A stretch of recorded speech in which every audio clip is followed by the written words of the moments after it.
Versatile ரவுண்டில் அபிஷேகா பட்டையை கிளப்பியிருக்காங்க அப்படிங்கிற செய்தி தான் சமீபத்தில் வெளியாகி சோசியல் மீடியாவில் ரொம்பவே வைரலாக போய்கிட்டு இருக்கு. அண்ட் இது மட்டும் இல்லாமல் அபிஷேகா பாட போகிற பாடல் அப்படிங்கிறது மக்களால் தேர்ந்தெடுக்கப்பட்ட பாடல் அப்படிங்கிற ஒரு தகவலும் கிடைச்சிருக்கு. என்ன நடந்திருக்கு அப்படிங்கிறது தான் இந்த ஒரு வீடியோவில் நம்ம பார்க்க போகிறோம். சரிகமபா நிகழ்ச்சியில் இந்த ஒரு வாரம் டிக்கெட் டு ஃபினாலேவோட 4வது வாரம் யார் இந்த வாரம் 4th ஃபைனலிஸ்ட்டாக உள்ளே போவாங்க அப்படிங்கிற எக்ஸைட்மெண்ட் எல்லாத்துக்குமே இருக்குது. அண்ட் இந்த ரவுண்டை இன்னும் டஃப் ஆகணும் அப்படின்னு வெர்சடைல் ரவுண்டை கொண்டு வந்திருக்காங்க. இதில் 2 பாடல் பாடப்படும். ஒன்று வந்து பழைய பாடல், இன்னொன்று வந்து புது பாடல். ஸோ கண்டிப்பாக இதில் சிங்கர்ஸ் வந்து மிஸ் பண்ணாங்க ஏதாவது ஒன்றுனா அவங்களோட சான்ஸ் அப்படிங்கிறது அப்போவே மறந்துட வேண்டியதான். அதனாலேயே இந்த ரவுண்டு வந்து ரொம்ப ரொம்ப ஃபயராகவும் இருக்கும், அதே நேரம் எக்ஸைட்டிங்காகவும் இருக்கும். இந்த ஒரு வாரம் கண்டஸ்டன்ட் பாட போகிற பாடல் அப்படிங்கிறது மக்களால் தேர்ந்தெடுக்கப்பட்ட பாடல் அப்படிங்கிறது தெரிய வந்திருக்கு. அதாவது சேனல் தரப்புலேருந்து சோசியல் மீடியாவில் கொஸ்டின் வந்து கேட்டிருக்காங்க. இந்த நபர் வந்து இந்த பாடலில் எந்த பாடல் பாடினா நல்லாயிருக்கும்னு நினைக்கிறீங்க, அதுக்கு ஓட் பண்ணுங்க அப்படின்னு மக்கள்கிட்ட ஓட்டிங் வச்சு அந்த ஓட்டிங்கில் எந்த பாடல் அதிகமாக இருக்கோ அந்த ஒரு பாடல் தான் வந்து கண்டஸ்டன்ட் பாட போகிறாங்க. ஸோ இந்த ஒரு விஷயம் தான் பார்த்தீங்கன்னா அந்த வாரம் நடக்குது.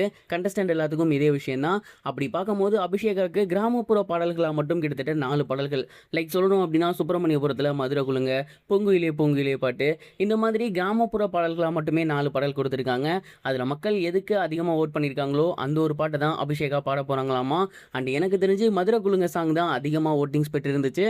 ஸோ அந்த ஒரு பாட்டு அவங்க பாடுறதுக்கு அதிக வாய்ப்புகள் இருக்குது. ஆனால் சமீபத்தில் தெரிய வந்திருக்கிறது என்ன அப்படின்னா, என்ன பாடல் அப்படிங்கிறத சொல்லலை, பட் அபிஷேகா அவங்களோட 2 பாடல்களையுமே ரொம்ப சிறப்பாக பாடியிருக்காங்களாமா. எந்த அளவுக்கு அப்படின்னா ஒட்டுமொத்த அரங்கமும் அதிர்ந்து போகிற அளவுக்கான ஒரு பர்ஃபார்மன்ஸ் கொடுத்துருக்காங்க. எல்லா ஜட்ஜஸுமே எழுந்து நின்று கை தட்டியிருக்காங்களாமா. அந்த அளவுக்கு ஒரு பவர்ஃபுல் பேட் பர்ஃபார்மன்ஸை இன்னைக்கு அவங்க கொடுத்துருந்துருக்காங்க.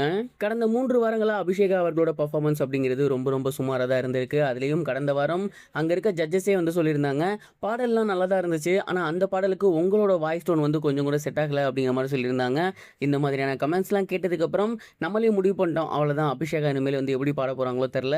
ஏன்னா ஒரு ஜட்ஜே வந்து உங்கள் குரலுக்கு நல்லா இல்லை அப்படின்னு சொல்கிறாங்கன்னா அவங்களோட அந்த ஒரு இதயம் அப்படிங்கிறது எந்த அளவுக்கு அதை ஏற்றுக்கும், மறுபடியும் அதுலேருந்து மீண்டு வந்து அடுத்த வாரமே ஒரு சூப்பர் ஹிட் பாடலை கொடுப்பாங்களா அப்படிங்கிற மாதிரிலாம் நம்ம யூகிச்சிருந்தோம். பட் நம்மளோட யூகிப்பு எல்லாத்தையுமே தூக்கி போட்டு நான் இதை விட சூப்பராகவே பாடுவேன், அந்த கேப்பபிலிட்டி எனக்கு இருக்குது அப்படின்னு சொல்லி அபிஷேகா நிரூபிச்சிருக்காங்க. ஒட்டுமொத்த அரங்கமும் நிறைஞ்சு காணப்படுற அளவுக்கு ரொம்பவே சூப்பரான ஒரு பர்ஃபார்மன்ஸை கொடுத்துருக்காங்க.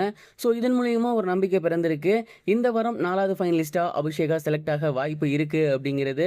அண்ட் சேனல் தரப்பில் என்ன முடிவு பண்ணியிருக்காங்கன்னு தெரில. ஏன்னா இன்னொரு புறம் தான்வி அவர்களுக்கு பயங்கரமான ஒரு ஹைப்பை சேனல் தரப்பில் கொடுத்துருந்தாங்க. வந்திருந்த சீஃப் கெஸ்ட்லாம் கூட தான்வி ரொம்ப சூப்பராக பாடியிருந்தாங்க அப்படிங்கிற மாதிரி சொல்கிறாங்க. ஸோ இந்த வாரம் தான்வி செலக்ட் ஆக போகிறாங்களா இல்லை அபிஷேகா செலக்ட் ஆக போகிறாங்களா அப்படிங்கிற மிகப்பெரிய ஒரு கேள்வி எழுந்திருக்கு. நீங்கள் என்ன நினைக்கிறீங்க, யார் வின் பண்ணுவாங்கன்னு நினைக்கிறீங்க? உங்களோட தாட்டை மறக்காமல் கமெண்ட் பாக்ஸில் ஷேர் பண்ணுங்கள். இது வரைக்கும் கனெக்டிங் டிவிக்கு சப்ஸ்கிரைப் பண்ணனா மறக்காமல் சப்ஸ்கிரைப் பண்ணிக்கங்க. உடனடி அப்டேட்ஸ் பெறுவதற்கு நோட்டிஃபிகேஷன் பெல்லையும் கிளிக் பண்ணிக்கங்க.